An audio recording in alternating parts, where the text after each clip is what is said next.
Welcome in, everybody, to the CFB Nation All-America podcast. My name is Bill Trocchi, senior editor at sportingnews.com, and I'm joined by Bill Bender, lead college football writer at sportingnews.com. Thank you to everyone for listening to this podcast on Spotify and Apple Podcasts.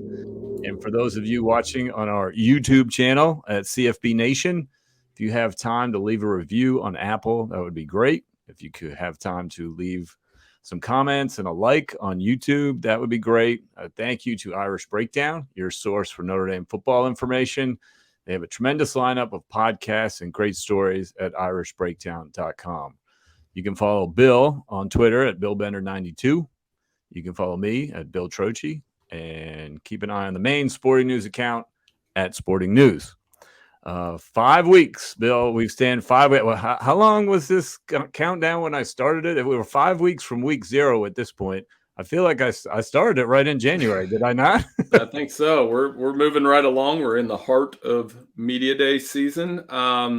It's gone fast. We'll have SEC this week, Big Ten next week, ACC next week, and there is that little lull before week 0, but we'll have plenty of content to fill it in there. Well, absolutely. Now, we have a lot of Notre Dame listeners on our feed, thanks to Irish Breakdown. You were on the hallowed grounds this weekend. You saw and looked up at Touchdown Jesus himself. Tell us about the weekend in South Bend. Yeah, I'm representing again. The 256 Lacrosse Club got to tour South Bend. We played in nearby Edwardsburg, Michigan. The boys did awesome, by the way. I think we had 2 teams win, including our grade level. One the tournament, one finished second, and the other 2 got to the semis. It was an impressive thing. That wasn't even the coolest part. We got to tour the Notre Dame lacrosse facility, and my son Grant, who's a goalie, got to meet right when the tour started.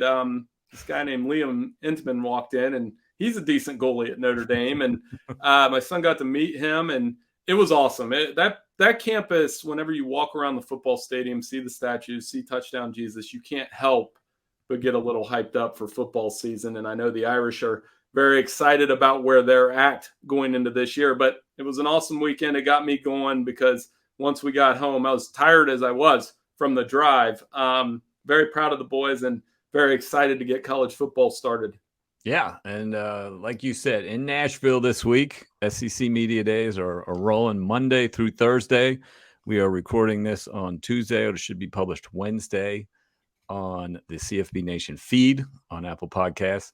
And the Pac-12 will be on Friday of this week. And Pac-12, it's funny, they have 1 day and the SEC has 4 days, but the Pac-12 might even have more storylines with Deion Sanders and Caleb Williams and USC and UCLA leaving, and they're going to cram it all into 1 day. So that'll be interesting to keep an eye on Friday in Las Vegas. But today we are going to talk SEC. Before we get started, though, I have an SEC-themed Trocchi trivia. It's very straightforward, Bill. I have a 1-game winning streak on you, 1 week winning streak on the Trocchi trivia. This one's straightforward, and we'll see if you can get it. What SEC team scored the fewest points in 2022? Okay, that's it. Straight up, who had the worst offense in terms of scoring last season? I feel like it's a trick question, but it may be. I went to Vanderbilt. I know, like that. You're trying to decide, would I embarrass Vanderbilt or would I do it to trick you? A little reverse trickery. You got to figure this out. You have until the end of the show to figure out who scored the least amount of points in the SEC last year.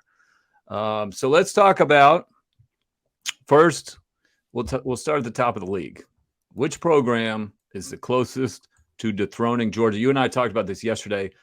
Who's the closest to dethroning him this year? And then who might be closest to dethroning them 5 years from now? That may be a different answer. What's your answer to who may dethrone them this year? Their schedule is Cupcake City, and we may not get them tested until the SEC championship game and then the playoff, which is still a 3-game gauntlet, no matter how if they make it all the way. But what's your thoughts on that for this year? Alabama. And I know they have to figure something out at quarterback, but with Alabama, you're conditioned to the first thing you need to do is look at their schedule. And all of the tough ones are at home. They play Texas at home. They play Tennessee at home. They play, who am I forgetting? The other LSU at home, of course. And LSU would be most people's other answers. Now, when I say that, I say, just remember this fact all the way through the season. College football playoff era, Alabama is 59-2 at home. 59-2. And one year when they lost one, they lost to Ole Miss. They still won the national title. The other one they lost at home, they lost to some guy named Joe Burrow, who, when we look back in 10 years, we may say that was the greatest single season team in college football history. So I would vote for that. Yes, I would vote for that. Right. Well, if I had to vote today, that 2019 LSU team was insane. So you have to beat them at home. And like I said, quarterback's a huge question, but the roster's still loaded with 4- and 5-star guys. I think they're going to win the West, and I think at the end of the day, they'll get a crack at Georgia and Atlanta. And we've seen this movie several times, and they may do it twice. Who knows? But I would pick Alabama. Yeah, I mean, I think I would go with LSU just because of the quarterback advantage and the fact that they beat them last year. So they have a little bit confidence maybe that they've toppled Alabama to win the West is my point, to get into that Right. SEC championship game. LSU feels good about itself. I thought Brian Kelly's answer yesterday about chasing Georgia was very interesting. I mean, he was asked specifically, about the rest of the league closing the gap on Georgia. So he wasn't really dissing Alabama when he started talking about Georgia, like, he forgot about Alabama or something like that. But, he's a frank guy sometimes. His quote was, "I know that based upon how we've recruited and how we'll continue to recruit, that we'll have a football roster that will be able to compete against Georgia. Is that right now? No, it's not.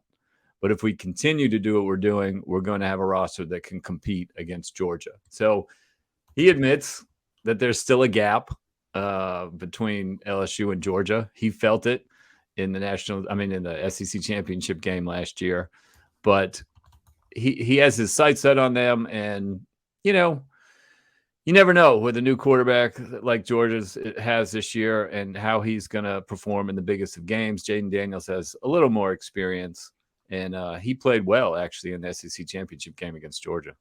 Yeah, it's not a bad answer. I'm not going to vehemently disagree with you and for the sake of creating podcast fodder, because LSU's got a lot of talent. And they've got one of the things that struck me looking at some of these preseason all SEC teams is what he's got up front on the defensive side. He's got Wingo, he's got Smith, he's got Perkins on the edge. So they've got guys up front. And LSU it's never been, talent hasn't been the issue with LSU. Not for 20 years. I mean, they've got the guys to match up with Georgia. Now, last year, maybe they don't have the depth. And I think that's what BK was talking about. And like you said, they do have, by all accounts, and I know we're going to talk quarterbacks later. I mean, you can make the case Jaden Daniels is the best quarterback in the conference. So with that, yeah, that's not a bad answer either. I just still think, okay, you don't think Nick Saban knows they lost that game last year down in Death Valley. And it just comes down to me, if it's a coin flip, LSU has to play at Alabama. And that's why I'm going to go with Alabama on that one. So I was looking at Georgia's schedule, just, in the fact that trying to dethrone them or whatever, and trying to figure out where they might trip up this year, even though they're going to be a heavy favorite pretty much throughout the year. But I looked at last year. So the one game that they almost tripped up was at Missouri. Unexpectedly, had to come back in the second half. And that kind of came in it was October 1st. They spent September just beating the daylights out of everybody. They had to go on the road. And so I was kind of looking at this year's schedule. Is there a road game that could come after a series of blowouts? They lose concentration a little bit, and that team might have enough talent to, make some noise like Missouri did last year. And I came up with, it's almost the same point of the schedule. September 30th, they're at Auburn. They should roll through September. UT Martin, Ball State, South Carolina will have their attention, but they will probably kill them. But they will have their attention like they usually do. It'll be the first SEC game. Then they're going to crush UAB the next week, I would think. And then suddenly they're at Auburn, and maybe they get caught napping there. But really, I can't find another Right. place where I'm worried about it. Can you? No, I think they'll start 10-0. I do. And I think when they go to Knoxville, that's going to create a lot of hype. And, but every time you say that, and I thought, honestly, when you were going to say this, I thought you were going to say South Carolina because that's kind of the last one they lost where you were like, whoa, that shouldn't have happened. And that was going on 4 years ago now. When Florida beat them, when they had Kyle Trask, we weren't like surprised because Florida was pretty darn good that year. Florida was good enough to score a lot of points on Alabama in the SEC championship game. So it would come out of nowhere. And we've talked about that in past podcasts about we'll know where we are if it happens in one of those first 10 games because of this machine that Kirby Smart has built at Georgia. All right, moving on. First-year coaches. There's two in the league. Are we doing the 5-year question? Oh, I'm sorry. Let me question. Yeah, I was going Georgia. It's okay. You got so distracted with how great Georgia is. Here I'll make it easy on you, Bill. Is LSU your answer? No, it's Alabama. It's still Alabama. Yeah, it's still Alabama. So is Nick Saban still coaching this Alabama team in 2028? Well, I'm not worried if he is. And here's a little stat for you too. Is like because Kirby Smart's still going to be at Georgia in 2028. Right. LSU since 2000, when Nick Saban became coach, they've had 12 seasons with 10 wins or more. Alabama's had 15 straight with 10 years or more. So I just think that long-term stability is built in. Quarterback's such a question right now. They have Julian Sain coming in. When Nick Saban leaves, and everybody asks this question all the time, I got to go back to, okay, what happened when Bob Stoops left Oklahoma? They were fine with Lincoln Riley. It's actually that goes against like the conventional method that we do with this. It's Riley was fine. It's Brent Venables that's in trouble, the second coach. So when Urban Meyer left, what's Ohio State going to do? The beat goes on. Now, I'm not saying the next guy is going to win 6 national championships and maintain this ridiculous dynasty, but I'm saying whoever inherits the job is going to have enough talent to win 10 games a year and challenge for SEC West championships and playoff berths and those kind of things. So I guess I could say like Texas or something, but that would be being too cute. I'm going to say Alabama now, Alabama in 5 years. And as long as Nick Saban's on the sideline, my answer would probably be Alabama.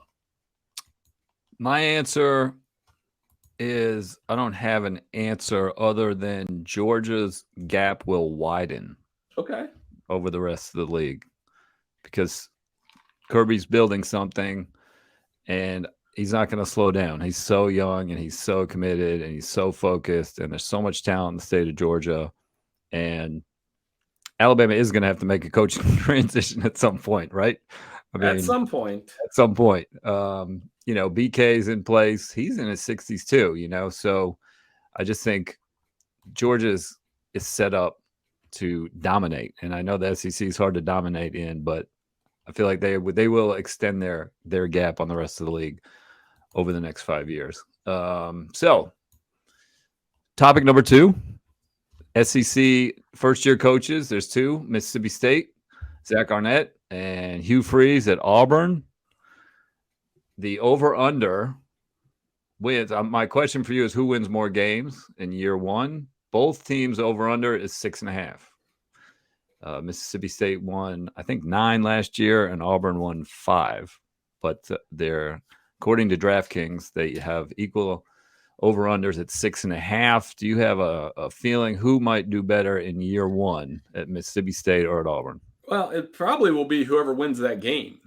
And last year, Mississippi State beat them 39-33 in overtime. But my answer will be Auburn because I looked at their non-con and I see 4-0. UMass, Cal, Samford, New Mexico State. That's 4-0. They got Vanderbilt in the crossover. Sorry, Bill. They're going to win that one. That'll be 5. And then if they beat Mississippi State, Hugh Freeze has them in a bowl game. And I'll go too far as say as those other 6 games, which is the rest of the West and Georgia, that they'll steal one from somebody that we're like, how did Hugh Freeze win that game? And they get to 7-5. So that would be my prediction for them. And I think with Mississippi State, I'm going to go 6-6. So I literally think the winner of this game will be the answer. And I like Auburn to beat Mississippi State. I think Hugh Freeze You just said it. I mean, the fact that you're even contemplating that they could beat Georgia somehow speaks to what Hugh Freeze has done in the SEC and how that offense can bother people. And I just talked about how they beat Alabama way back in 2015 with an offense that bothered Alabama.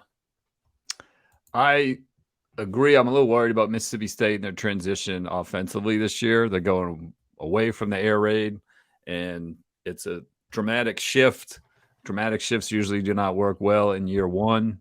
Defensively, they weren't great last year. So I do think that the transition is going to struggle. Auburn, the personnel, we don't know, right? It's the huge transfer portal team. So we'll see what Hugh Freeze can do with that. But yeah, I lean Auburn. I like your point about the non-conference schedule too. But it is interesting to me that both teams are slated for the 6.5 as far as the over-under is concerned. But yeah, I'm a little worried about Mississippi State. Something to keep an eye on. Plus, they have a non-conference game against Arizona. They're getting better. They killed them last year. They really played well down in Arizona. But it's year two. I think Arizona's on the rise, and that's going to be an early game. Mississippi State's going to be feeling themselves out a little bit. A non-conference loss there could hurt in terms of, trying to get that over-under, trying to get more wins than Auburn. So that's my feeling there. Hot seat guys. Do you have any guys on the hot seat in the SEC? I came up with Jimbo Fisher and Eli Drinkwitz, but even there, it's kind of lukewarm for both of them. What do you think? Yeah, and then the guys that got hired in, I mean, like Zach Arnett's not going to be on the hot seat unless they go like 0-12. Right. And Lane Kiffin has he's at Ole Miss, even right. though the rumors I about him. agree. Right. Totally agree. Like, he's not going somewhere. So your two choices are good. So I'll let you expand a little bit on Eli and Jimbo and what they face going into this year. Yeah, just to review. So Drinkwitz, 3 years at Missouri, 17 and 19, went 5-5, 6-7, 6-7, just kind of, middling along, 11 and 15 in the SEC. The 5-5 year, of course, was the 2020, the COVID year. It was all SEC games. So that was not a bad debut, but has not really taken a step forward. And, they've got Brady Cook at quarterback. We think he may or may not be the answer. There's a potential that they kind of fall off the map with, if they have a little bit unfortunate. If they go like 2-10, 3-9, then I think people look at the 4 years. It's not like he has a track record. He was at Appalachian State for 1 year before he was hired into the SEC. So you can't look back and be like, well, he's done it here and there. I mean, he's still kind of a rookie head coach.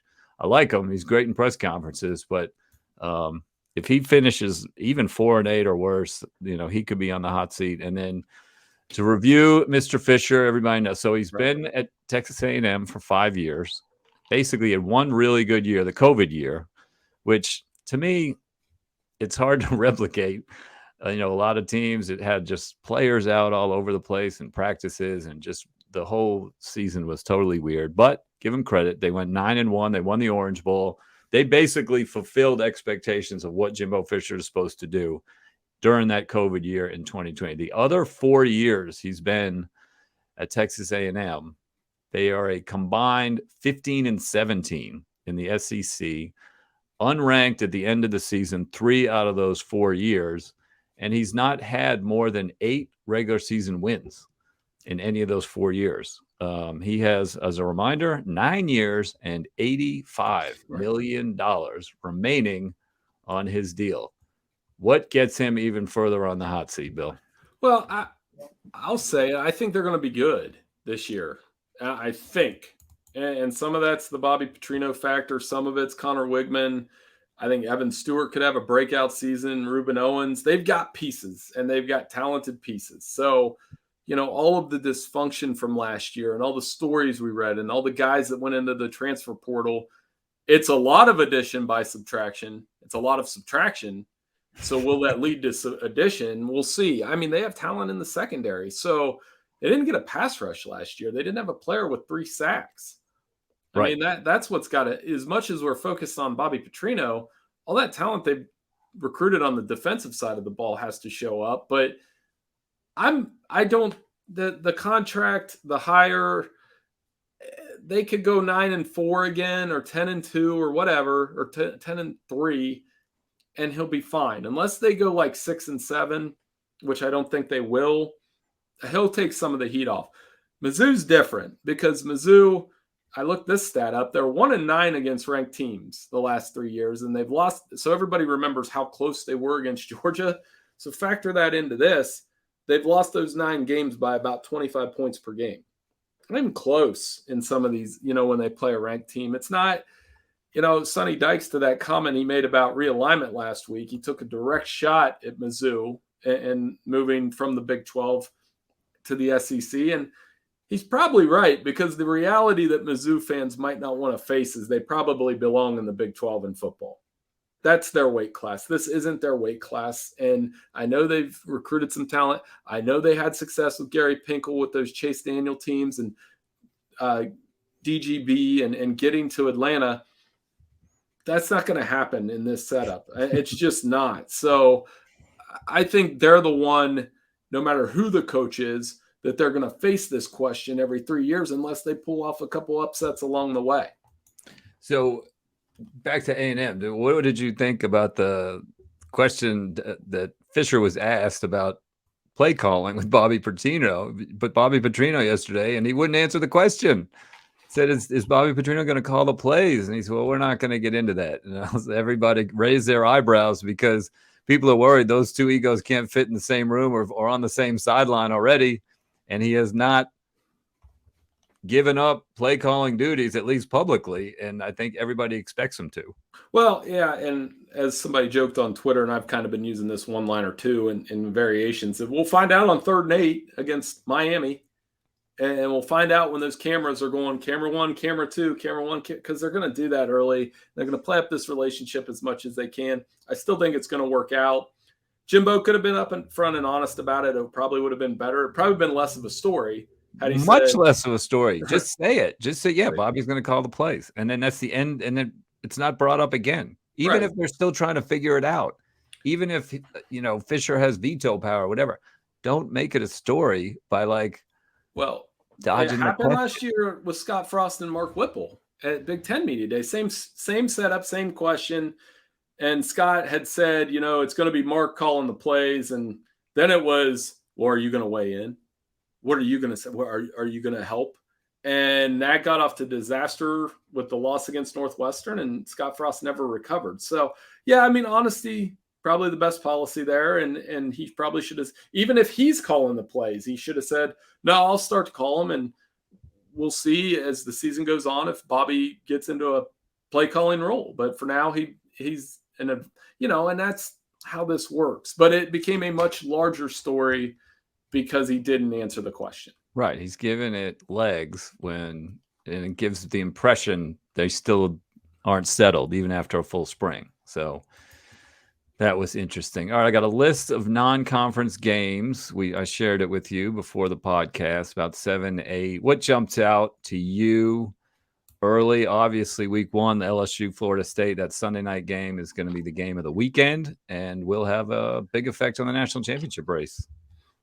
Yeah, that's going to be a good one right off the go. The top 10 showdown that starts opposite Florida, Utah, like last year. It's an instant replay of 2 games that were hidden pieces of the national championship race in a lot of ways. I don't think anybody thought LSU would be in Atlanta after week 1, as crazy as that game was. And I don't think anybody thought Utah would win the Pac-12 again. And we were trying to crown Anthony Richardson the Heisman winner and a first-round pick, which the first part didn't work out, but he was still a first-round pick. So, a lot of the overreactions from week 1 ended up coming true in a lot of ways. Yeah, that'll be really fun. So Florida makes a return visit to Utah in week 1. I think that might be a Thursday night game. Is that right? Of Labor Day weekend? I don't know. I think it might be. Yeah. I think that game is Thursday and LSU Florida State is Sunday. So it's interesting that neither one is on that Labor Day Saturday. But I have to say I'm worried about the Gators. And I think they are they're over under, I think is 6.5. And it could be another 500 middling type year. Graham Mertz is a quarterback. They just don't have the talent yet. They've got some at running back. Their schedule is scary. Utah, like we talked about, is non-conference, and they lost last year to Kentucky. They lost last year to Vanderbilt, and they're not much improved, I don't think, across the way. I don't think Billy Napier's necessarily going to be in trouble, even if they kind of go 500, because that's sort of the expectation. And he took over a team, and Dan Mullen did not recruit well towards the end of his tenure, even though they were winning games. And then it all fell apart in that last season, and the recruiting fell way off. But, I'm looking at their schedule, and I just, they have Tennessee early. They've got, obviously, the Utah game. I think Utah is going to be – that'll be telling. If they really compete with Utah, that's obviously a good sign. But we'll see what happens when you start a transfer quarterback on the road the first week of the season. You never know what's going to happen. They've got Florida State also as a non-conference game. So the wins, they're not – they've got Charlotte and McNeese State, and that's about it. Even Vanderbilt, like I said, they lost to Vanderbilt last year. So are you as concerned about the Gators as I am? It's a big year because there's patience, not a virtue there. And they, Dan Mullen, ever since he was not ran off, it just went off the rails with Mullen, and it hasn't really gotten back on. And I was first to say when Billy Napier was hired, given his track record at Louisiana, he'd do well. He'd learned from Clemson and Alabama and been a coach at both of those places. So, yeah, those games against Utah and bookended against Florida State at the end of the year, because there's a good chance Florida State will be competing for maybe a playoff berth, depending on who you ask. So those are both huge games for Florida, and we'll see. But the offensive improvement needs to show. And they did have – I think we're going to ask in a couple of years if Anthony Richardson's really good with the Colts. Well, why wasn't that better at Florida that year when he was there, other than that first game against Utah? Why couldn't Cliff Kingsbury win with Patrick Mahomes at Texas Tech? Does UTSA at Tennessee belong on my list as a key non-conference game? I know you're high on the Roadrunners. I do. I like them, but I could see them getting in a game where they just can't score with Tennessee. They can score a lot, but it's the same UTSA team I watched lose to Troy last year in the bowl game. But it'll be exciting. You have Frank Harris running around in Neyland Stadium making plays, and Joe Milton on the other end. That's two quarterbacks that we've written a lot about in the offseason, and it should be a lot of fun. Yeah, that'll be one to keep an eye on in week 4. So, all right, before we get out of here, before we go to segment 2 of our little SEC preview, that one will be more player focused. This is more team focused. We'll take a little break. We'll come back, and we will do a player focused segment. But you need to answer the Troche trivia question. Who scored the fewest points in the SEC in 2022? It's one or the other. It's either Texas A&M or Florida. And I'm just going to say Texas A&M because I feel like that fits the theme of Petrino and Fisher. So, and I'm not going to say Vanderbilt because it's too easy. So I'll say A&M. Your son's lacrosse team did not take any L's this weekend, but you are taking another L on the CFB Nation All-America podcast. Who was it? You mentioned 3 teams, none of whom is the answer. Who is it then? Kentucky. Oh. With Will Levis, I think he's going to go in the first round. I think he's going to go in the top 5. He ended up going in the second round at quarterback. Kentucky finished 14th. Wow. In the SEC in points scored. Texas A&M was 13th. Vanderbilt was 12th. Yes, that was close. So I was one off. That's not bad. A&M's a decent coach. Kentucky. Kentucky was the answer. You weren't close. You mentioned 3 teams. Right. A&M was my final guess. So I was one off. It's fine. I can live with that. And right. Probably overlooked Kentucky because of Will Levis. So that is a good tricky trivia question just the same. All right, so that's segment 1. Stay tuned for segment 2. We will be back, but thank you for listening to this part of our SEC preview on the CFB Nation All-America podcast.